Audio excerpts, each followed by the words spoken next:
Picnic with a Side of Chaos by Jane Chefs. Gabriel parked the burro caravan at the edge of his uncle's forest, the engine falling silent. Ahead of them stretched a clearing ending in a cliff with a view of the sea. The ruins of a small mansion stood in the open ahead of them. He smiled at Etta. "Is that your uncle's?" she asked, her eyes wide. Her long blonde hair, pulled back in a ponytail, fell over the shoulders of her high-necked t-shirt. She sat hunched over, jaw dropping and hands in her lap as she took in the panoramic view. Yep, he bought it years ago when he came into some money. He wants to fix it up someday and use it as a summer house. For now, we usually come here to camp.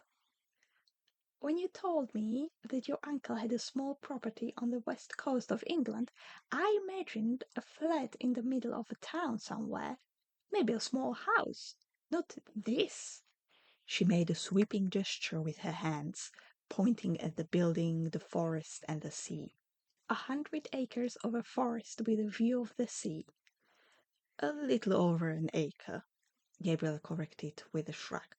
I know. I wanted to see how you'd react when we got here, and I'm glad I didn't miss the look on your face. He chuckled and planted a quick peck on her cheek. Fancy a late lunch? We could have a picnic. He got out of the car without waiting for her reply. Led by his ravenous stomach, he opened the boot and took out the cold drinks and 2 slices of the finest steak from the car fridge. As he stacked everything in his arms, Etta's scream pierced the air.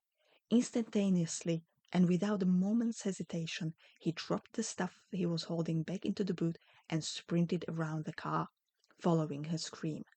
He found her standing by the open door of the caravan, staring at him with ashen face.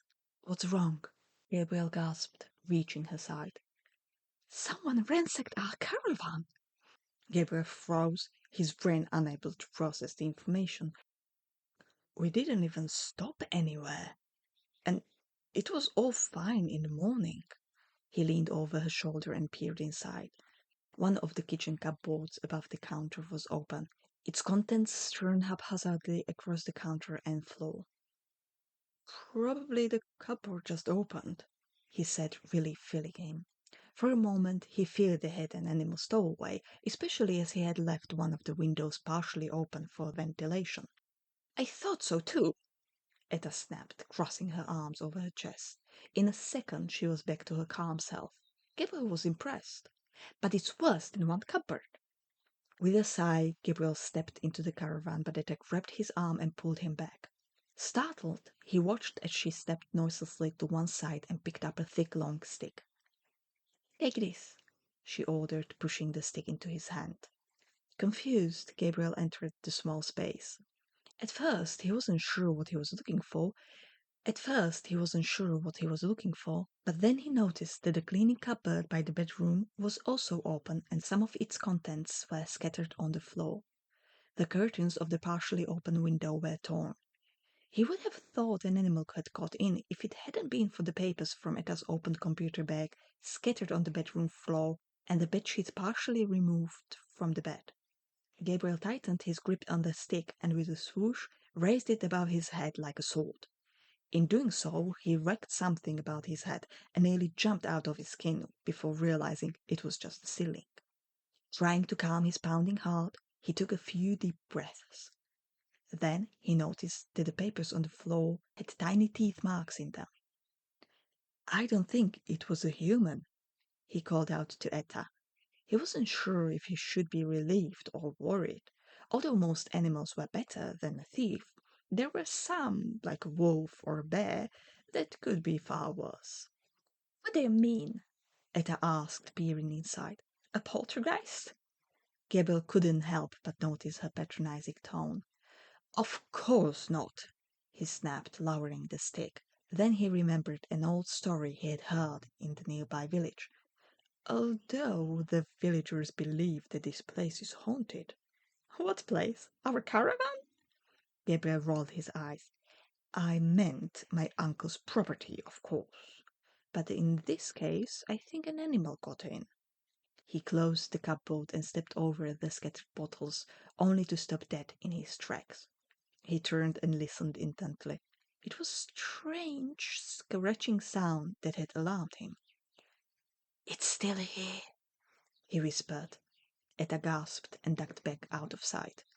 Gabriel tiptoed over to the cupboard and gripped the stick so tightly that his palms were peeling off the bark. Slowly he reached for the door handle. Then he froze. "Do you hear meowing?" he asked. Etta's face reappeared in the doorway. She nodded, gaping at Gabriel. In one swift movement, he opened the cupboard and bent down to look inside. Puffy, his mother's cat, was giving him a murderous glare from behind the remaining detergent bottles. When? Why? Gabriel gaped at the feline, his stick clattering to the floor. Etta stepped up now, peeping over his shoulder. Relief washed over her face.